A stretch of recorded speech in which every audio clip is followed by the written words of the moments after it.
Evening friends, இந்த வீடியோவில் நம்ம நாளைக்கு நிஃப்டி 50 அண்ட் சென்செக்ஸ் அதுக்கான ப்ரீ மார்க்கெட் ரிப்போர்ட் பார்க்கலாம். அதுக்கு முன்னாடி இன்றைக்கான போஸ்ட் மார்க்கெட் ரிப்போர்ட் எப்படி முடிஞ்சுது அப்படின்ற மாதிரி பார்க்கலாம். இன்றைக்கி நிஃப்டி 50 ஒரு கேப் டவுன் ஓப்பனிங் தான் இருந்தது. 67 பாயிண்ட் கேப் டவுன் ஓப்பனிங் இருந்தது. Sensex 142 point gap down opening இருந்தது. ஏன் கேப் டவுன் ஓப்பனிங் ஆச்சு அப்படின்றது நம்ம எல்லாருக்குமே தெரியும். ஏன்னா காலையில் ஏஷியன் மார்க்கெட், ஜாப்பனீஸ் மார்க்கெட்டில் நல்லா தாங்க இருந்தது. அது நல்லா பாசிட்டிவ்லேயே க்ளோஸ் ஆகிருக்கு, ஸ்ட்ராங்காக க்ளோஸ் ஆகிருக்கு. பட் இந்தியன் மார்க்கெட் மட்டும் அது ஏன் கேப் டவுன் ஆச்சு?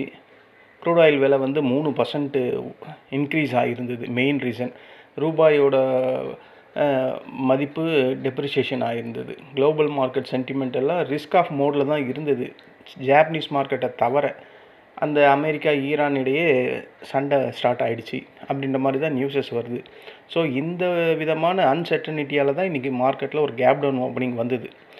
வெறும் 67 பாயிண்ட்டு, சென்செக்ஸ் ஒரு 142 பாயிண்ட்டு கேப் டவுன் ஆகிட்டு மார்க்கெட் சரியான செல்லிங் ப்ரெஷர்.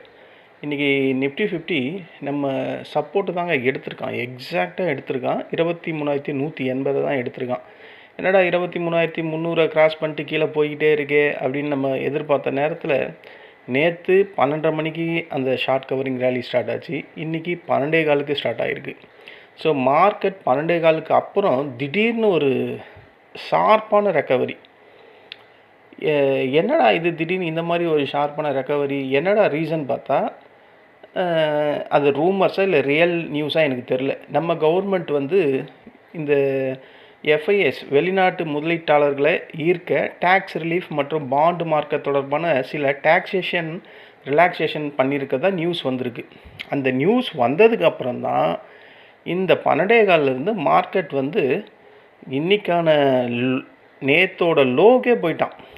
ஒரு 34 பாயிண்ட்டு தான் மைனஸில் இருந்தது. அதுக்கப்புறம் இப்போ மைனஸ் ஒரு 78 பாயிண்டில் க்ளோஸ் பண்ணியிருக்கான் நிஃப்டி 50. சென்செக்ஸ் 304 பாயிண்டில் க்ளோஸ் ஆகிருக்கு மைனஸில். மற்றபடி எல்லாமே இன்றைக்கி செல்லிங் தான் முடிஞ்சிருக்கு. அதில் பேங்க் நிஃப்டி பாசிட்டிவாக முடிஞ்சிருக்கான். பேங்க் நிஃப்டிக்கு ரீசன் என்னென்னா, இதுதான் ரீசன். நம்ம கவர்மெண்ட் ஃபாரினர் முதலீட்டாளர்களுக்கு டேக்ஸ் ரிலாக்ஷன் அண்டு பாண்ட் மார்க்கெட்லேயும் சில தளர்வுகள் பரிசீலனிக்கப்படுகிறது அப்படின்ற ஒரு செய்தி வந்ததுக்கப்புறம் தான் மார்க்கெட்டில் இந்த ரேலி வந்தது. இந்த செய்தி கேட்டினதுமே மார்க்கெட்டுக்கு ஒரு சென்டிமெண்ட், பாசிட்டிவ் சென்டிமெண்ட் ஆகிடுச்சு. அதனால் பெரிய அளவு மார்க்கெட்டு ஒரு ஷார்ட் கவரிங் ரேலியில் வேல்யூ பையிங் அப்படின்னு சொல்லுவாங்க இதுக்கு பேர். லோவில் இருந்து மார்க்கெட் ஸ்டெடியாக மேல் நோக்கி போச்சு. இன்றைக்கி எந்த செக்டர்ஸ் எல்லாம் மார்க்கெட்டுக்கு ரெக்கவரி பண்ண ஹெல்ப் பண்ணிச்சு அப்படின்னு கேட்டால் நம்ம இங்கே பார்ப்போம். பேங்க் நிஃப்டி தான் ஃபஸ்ட்டு நிற்கிது. Bank Nifty and financial stocks எல்லாம் இன்றைக்கி மார்க்கெட்டுக்கு ஸ்ட்ராங்கான ஒரு பாசிட்டிவிட்டியை கொடுத்துருக்கு. அப்புறம் எனர்ஜி, அதுக்கப்புறம் டிஃபென்ஸ் ஸ்டாக்ஸ் இதெல்லாம் இன்றைக்கி நல்லா நிஃப்டியை லோவில் இருந்து டாப்புக்கு கொண்டு போயிருக்கு.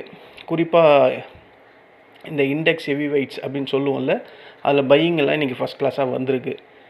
எந்த செக்டார் இன்றைக்கி மார்க்கெட்டு கீழே பெரிய லெவலில் கொண்டு போச்சுன்னா, நேற்று ஐடி செக்டார் மார்க்கெட்டை பெரிய லெவலில் மேலே தூக்கிட்டு போச்சு. இன்றைக்கி அதே ஐடி செக்டாரை போட்டு பொழந்து தள்ளிட்டாங்க. இன்றைக்கி 5.6% இன்றைக்கி புக்டு ப்ராஃபிட் புக்கிங் நடந்திருக்கு. ஓகேங்களா? இன்ஃபோசிஸு, டிசிஎஸ்ஸு, ஹெச்சிஎல்லு, டெக்கு இந்த மாதிரி ஐடி சார்ந்த துறைகள் எல்லாமே கடுமையான செல்லிங் ப்ரெஷர் இன்றைக்கி. அதுதான் மார்க்கெட்டை பெரிய லெவலில் கீழே கொண்டு வந்திருக்கு. அதுதான் 23,180 நம்ம சப்போர்ட்டு. ஆனால் அவன் 150 வரையும் வந்திருக்கான். 23,150 வரையும் வந்துட்டு அங்கேருந்து ஒரு ஸ்ட்ராங்கான பவுன்ஸு மார்க்கெட்டில். ஓகேங்களா? அப்போது மார்க்கெட் புல்லிஷ்னஸ் வந்துடுச்சா? ஏன்னா அகைன் அண்ட் அகைன் அந்த 23,300 டச் பண்ணி மார்க்கெட் ஏறுதே, அப்போ மார்க்கெட் ஒரு புல்லிஷ்னஸ் வந்துடுச்சா அப்படின்னு கேட்டால் அப்படியெல்லாம் ஒன்றும் இல்லை. மார்க்கெட்டில் ஒன் டே கேண்டிலை வச்சு பார்த்தா ஸ்ட்ராங்கான ஒரு ரிஜெக்ஷன் கேண்டில் எங்கே வந்திருக்குன்னா, செல்லிங் சைடில் ஸ்ட்ராங்கான ரிஜெக்ஷன். ஓகேங்களா? இதுக்கு என்ன பேர் சொல்லுவாங்கன்னா, ஹேங்கிங் மேன் சொல்லுவாங்களா, அந்த டைப்லேயும் இருக்குது. அதுக்கப்புறம் ட்ராகன் டோஜி அப்படின்னு சொல்லுவாங்களா, அப்படின்னு அந்த டைப்லேயும் இருக்குது. ஓகேங்களா? இது ஆக்சுவலி மார்க்கெட்டில் செல்லிங் ப்ரெஷர் இல்லை. எதனாலனா, நான் சொன்ன அந்த நியூஸால் மற்றபடி மார்க்கெட்டில் இன்னும் அந்த க்ரூட் ஆயில் வந்து பிரெண்ட் க்ரூட் ஆயில் அதே 98 தான் இருக்குது, அதிகமாக தான் இருக்குது.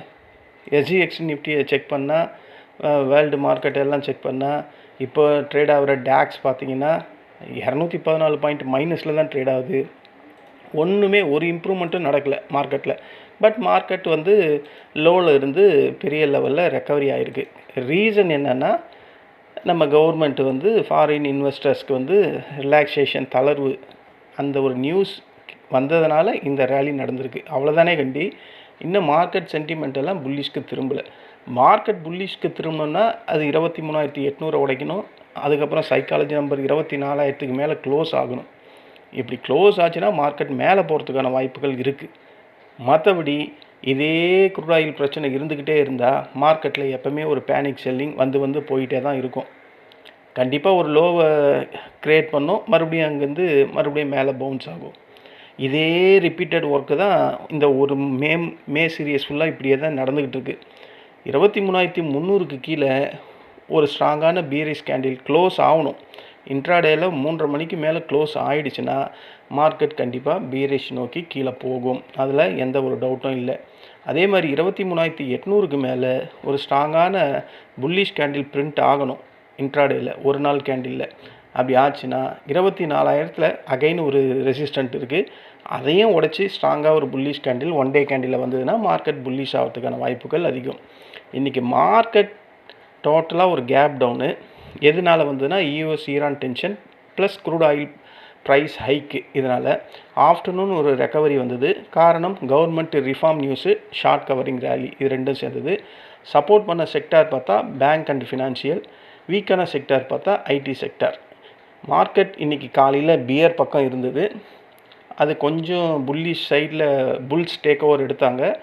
ஆனால் ஃபைனலாக வந்து பியர்ஸ் தான் அவங்களோட கைப்பிடியில் தான் மார்க்கெட் கடைசியில் லாஸ்ட்டில் தான் முடிஞ்சிருக்கு. ஓகேங்களா, 78 பாயிண்ட் நிஃப்டி 50ல் முடிஞ்சிருக்கு. இதுதான் இன்றைக்கான போஸ்ட் மார்க்கெட் ரிப்போர்ட்டு. இந்த போஸ்ட் மார்க்கெட் ரிப்போர்ட்டில் நாங்கள் என்ன பண்ணோம்னா, இன்றைக்கும் ட்ரேட் பண்ணலைங்க.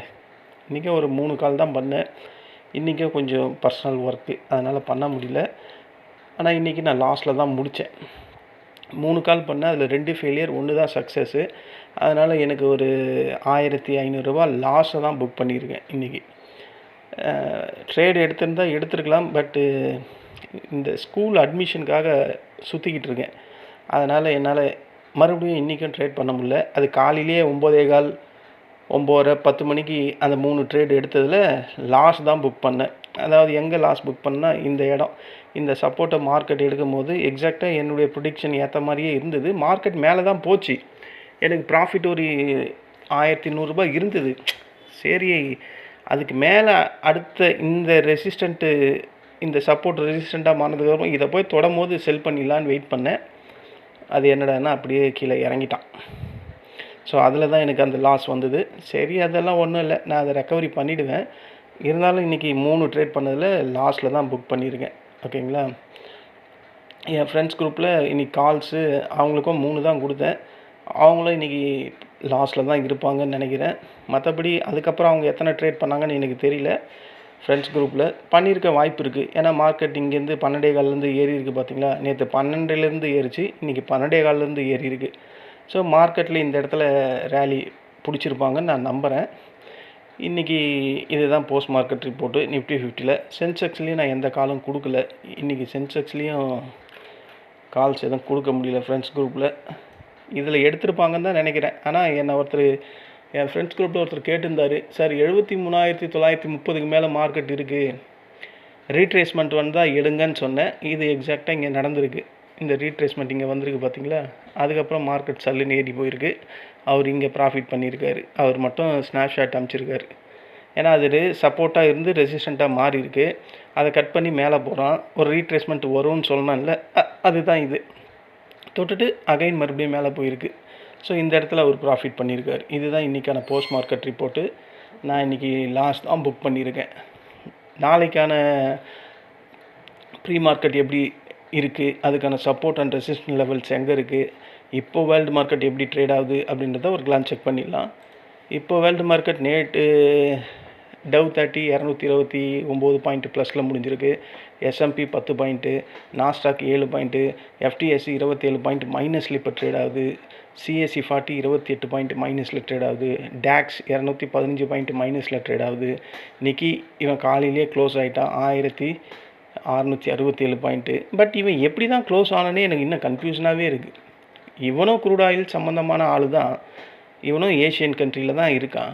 இவனுக்கும் க்ரூட் ஆயில் இம்போர்ட் பண்ணுறக்கூடிய கண்ட்ரி தான். இவன் மட்டும் எப்படி ஏறினானே தெரில. எல்லா இதுவுமே இறங்கியிருக்கு. ஆங்சங் 405 பாயிண்ட் மைனஸு, ஷாங்காய் வந்து 9 பாயிண்ட்டு ப்ளஸ்ஸு, நம்ம NSE Nifty 78 point minus, BSE Sensex 303 point minus, STI வந்து 41 point plus, காஸ்பி 13 point plus. US$ strength ஆகுது.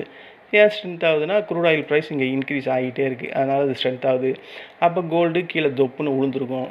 கோல்டு வந்து இறங்கியிருக்கு, $26.30 கிட்ட இறங்கியிருக்கு. நம்ம USD/INR இன்றைக்கி டிப்ரிஷியேஷன் ஆகிருக்கு. சில்வரும் குறைஞ்சிருக்கு, காப்பர் குறைஞ்சிருக்கு. இந்த க்ரூட் ஆயில் 95,610 இருக்குது. நேற்று 90 என்னமோ இருந்தது, 91 மறுபடியும் இன்க்ரீஸ் ஆகுது. நான் தான் சொன்னேனே, நம்மளோட நிஃப்டி 50 ஏற்ற இறக்கம், கேப் அப் கேப் டவுனை டிசைட் பண்ணுறவன் இந்த க்ரூட் ஆயில் தான். இப்போ டவ் ஃபியூச்சர் எப்படி ட்ரேட் ஆகுது? 125 பாயிண்ட் மைனஸில் ட்ரேட் ஆகுது. நாஸ்டாக் ஃபியூச்சர்ஸ் எவ்வளோ ட்ரேட் ஆகுதுன்னா 61 பாயிண்ட்டு ப்ளஸில் ட்ரேட் ஆகிட்டு இருக்கு. இப்போ மணி 5:20 ஆகுது. ஸோ இதை வச்சு பார்க்கும்போது, க்ரூட் ஆயிலை வச்சு பார்க்கும்போது, இப்போ ஈரான் யூஎஸ்லேயே சண்டை ஸ்ட்ரைட்டாகவே நடக்க ஆரம்பிச்சிச்சு. அந்த பக்கம் அமெரிக்கா வந்து ஈரான் மேலே டைரெக்டாக அடிக்கிறான். ஈரான் வந்து அமெரிக்கா ட்ரூப்ஸ் எங்கெல்லாம் இருக்கோ, இந்த அபுதாபி, துபாய், குவைத்து இந்த மாதிரி ஏரியாவில் அவன் அடிக்க ஆரம்பிக்கிறான். ஸோ இந்த பதற்றம் இருந்துக்கிட்டே தான் இருக்குது. பட் மார்க்கெட் பெரிய லெவலில் அதை கண்டுக்கல. ஆனால் அந்த பிரெண்ட் க்ரூட் ஆயில் ஏறுது, அதை தான் மார்க்கெட் ஃபோக்கஸ் பண்ணுது. அதனால தான் காலையில் மிகப்பெரிய ஒரு பதட்டம், மார்க்கெட் பெரிய லெவலில் இறங்குச்சு. இந்த நம்ம கவர்மெண்ட் நியூஸால் மார்க்கெட்டை ரெக்கவரி பண்ணியிருக்காங்க. அந்த ரிலாக்ஸேஷன், டேக்ஸ் ரிலாக்ஸேஷன் அப்படின்னு ஒரு நியூஸ் தாங்க வந்தது, நானே பார்த்தேன். அதுக்கப்புறம் மார்க்கெட் ஏறி போச்சு. நாளைக்கு எனக்கு தெரிஞ்சு நாளைக்கு மறுபடியும் கேப் டவுன் தான் கிடைக்கும் அப்படின்ற மாதிரி தான் தோணுது. ஏன்னா இந்த பிரெண்ட் க்ரூட் ஆயில் இப்போவே 98 கிட்ட இருக்கான். இவன் US மார்க்கெட் ஓப்பன் ஆனால் இவன் இன்க்ரீஸ் தான் ஆகுவான். ஓகேங்களா? US மார்க்கெட் எல்லாம் ஆல் டைம் ஹையில் இருக்குது. ஒரு ப்ராஃபிட் புக்கிங் அங்கே நடந்தால் ஆட்டோமேட்டிக்காக நமக்கு அகைன் ஒரு கேப் டவுன் ஓப்பனிங் கிளியராக வர்றதுக்கு வாய்ப்பு இருக்குது. நம்ம ஆஸ் யூஷுவல் நம்ம சொல்கிறத நம்ம சொல்லிவிடுவோம். இது சென்செக்ஸு 74,319 க்ளோஸ் ஆகிருக்கு. 74,319 க்ளோஸ் ஆகிருக்கு. வெயிட்டட் ஆவரேஜில் 74,346. ஸோ ஒரு பாசிட்டிவ்னஸில் தான் அங்கே க்ளோஸ் ஆகிருக்கு. இங்கே 319ன்னு காட்டுறான், அங்கே 346ன்னு காட்டுறான். ஸோ இதில் ஒரு 27 பாயிண்ட் பாசிட்டிவில் தான் க்ளோஸ் ஆகிருக்கு. வித்தியாசமாக இருக்குது. எப்போயுமே டவுனில் தான் க்ளோஸ் ஆகும், இன்றைக்கி நம்ம பாசிட்டிவில் க்ளோஸ் ஆகிருக்கு.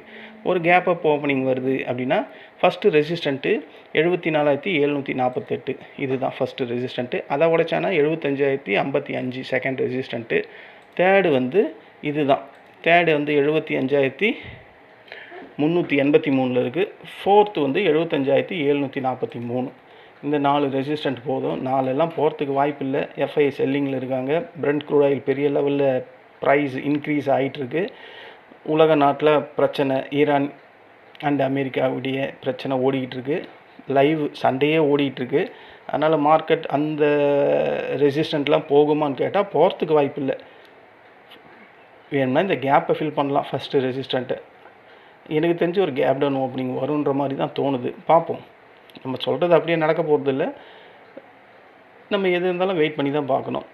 இந்த பேசிக்கில் நாளைக்கு ஒரு கேப் டவுன் ஓப்பனிங் கிடைக்கிற மாதிரி இருந்தால் first support 73,932 first support. Second support 73,534. ஓகேங்களா? தேர்டு வந்து 73,123. எனக்கு தெரிஞ்சு இந்த 3 சப்போர்ட் நாளைக்கு ஆக்ட் ஆகிறதுக்கான வாய்ப்புகள் அதிகம் அப்படின்ற மாதிரி தோணுது. நம்ம வெயிட் பண்ணி பார்ப்போம். இதுதான் நாளைக்கு சென்செக்ஸ்க்கான இன்ட்ராடே லெவல்ஸு. நாளைக்கு சென்செக்ஸ் வீக்லி எக்ஸ்பைரி, ஸோ கேர்ஃபுல்லாக ட்ரேட் பண்ணுங்கள். நம்ம நிஃப்டி 50 வருவோம். நிஃப்டி 50 வந்தால் அது வெயிட்டட் ஆவரேஜில் க்ளோஸ் ஆனது 23,396. வெயிட்டட் ஆவரேஜில் 23,405. இவனும் வித்தியாசமாக தான் க்ளோஸ் ஆகிருக்கான், பாசிட்டிவில் க்ளோஸ் ஆகிருக்கு. ஒரு கேப் அப் கிடைக்குது அப்படின்னா ஃபஸ்ட்டு ரெசிஸ்டண்ட் வந்து 23,457. Second resistant 23,625. Third second resistant 23,525. Third 23,605, fourth வந்து 23,677. அதெல்லாம் போகாது. போனால் இந்த கேப்பை ஃபில் பண்ணுறதுக்கு இந்த செகண்ட் ரெசிஸ்டன்ட் இருக்குது பார்த்தீங்களா, 23,522, அதை போய் டச் பண்ணுறதுக்கு வாய்ப்பு இருக்குது. பட் எஃப்ஐ செல்லிங்கில் இருக்கும்போது அதுவும் டவுட்டாக தான் இருக்குது. பார்ப்போம், எது இருந்தாலும் வெயிட் பண்ணி பார்ப்போம். இல்லை ஒரு கேப் டவுன் ஓப்பனிங் கிடைக்கிற மாதிரி இருந்தால் first support 23,320, second support 23,260, third வந்து 23,180, ஃபோர்த்து வந்து 23,100. அகைன் இந்த இடம் ஸ்ட்ராங்கான ஒரு சப்போர்ட்டாக நான் சொன்னேன்ல, இந்த சப்போர்ட் நம்ம போட்டது எதையும் மாற்றவே இல்லை, அப்படியே தான் இருக்குது. அங்கே தான் எடுத்துகிட்டு மார்க்கெட் ஏறி போயிருக்கு. ஸோ 23,180 அகைன் ஒரு ஸ்ட்ராங்கான சப்போர்ட்டாக ஆக்ட் ஆகிறதுக்கான வாய்ப்பு நாளைக்கு ரொம்ப பிரகாசமாக இருக்குது. ஓகேங்களா? இங்கே ஒரு டிஸ்க்ளைமர், இங்கே நான் கோடிட்டு காட்டியிருக்க இந்த ரெட்டு, இந்த ப்ளூ, இந்த க்ரீன், இந்த லைன்லாம் வந்து ஒரு ட்ரேடிங் ரெக்கமெண்டேஷன் லைன்ஸ்லாம் கிடையாது. இதை நம்பி எந்த ஒரு ட்ரேடும் பண்ணாதீங்க. இதை நம்பி ட்ரேட் பண்ணால் முழுக்க பண இழப்பு அபாயம் ஏற்படுறதுக்கான வாய்ப்புகள் அதிகம். ஓகேங்களா? இந்த லைன்ஸில் உங்கள் ஸ்ட்ராட்டஜி அதுக்கு ஏற்ற மாதிரி இருந்து, உங்கள் செட்டப்பும் அதுக்கேற்ற மாதிரி இருந்தால் நீங்கள் அந்த இடத்துல கன்சிடர் பண்ணுறது கரெக்டான ஒரு ஸ்ட்ராட்டஜி. அதில் ப்ராஃபிட் வர்றதுக்கான வாய்ப்பு இருக்குது. நான் சொல்கிறது ஒன்றே ஒன்று, இந்த மணியை மட்டும் ஃபோக்கஸ் பண்ணுங்கள். அதுதான் உங்களுக்கு வெற்றியே கண்டிப்பாக தரும். நம்ம இந்தியா விக்ஸ் வந்து 16.28 இருக்குது. இன்க்ரீஸ் தாங்க ஆகிருக்கு. ஸோ வெலாட்டிலிட்டி இது மாதிரி தாங்க இருக்கும். எப்போ ஏறுவான் எப்போ இறங்குவான்லாம் தெரியாது. பட் எப்போவுமே உயிரை கையில் பிடிச்சிக்கிட்டே தான் நம்ம ட்ரேட் பண்ணோம். இதுதான் நம்ம ட்ரேடரோட தினசரி வாழ்க்கையாக போச்சு. ஒரு பீஸ்ஃபுல்லாகவே இருக்க முடியலல்ல. நேற்றும் சரி இன்றைக்கும் சரி, அன்றைக்காவது ஒரு எல்லாமே ஒரு டவுன் மார்க்கெட்டு, அது ஒரே பக்கமாக இருந்தது. ஆனால் நேற்றும் இன்றைக்கும் சீட்டில் கொஞ்ச நேரம் கூட உட்கார விட மாட்றாங்க. அந்த சீட்டோட எட்ஜுக்கே வர வைக்கிற அளவுக்கு ட்ரேடிங் நடக்குது. ஸோ ரொம்ப டஃப்பாக இருக்குது. ப்ராஃபிட் பண்ணுறதுக்குள்ளே பாதி உயிர் போகுது. அப்படி இருந்தும் நம்ம லாஸ் தான் பண்ணுறோம். நான் இன்றைக்கி லாஸ் தான் பண்ணியிருக்கேன். ஃபுல் நேரம் ட்ரேட் பண்ணியிருந்தால் நான் ப்ராஃபிட் பண்ணிகிட்ருப்பேன். பட் இல்லை, பரவாயில்ல, நாளைக்கு பிடிச்சிக்கலாம் அப்படின்ற மாதிரி விட்டுட்டேன்.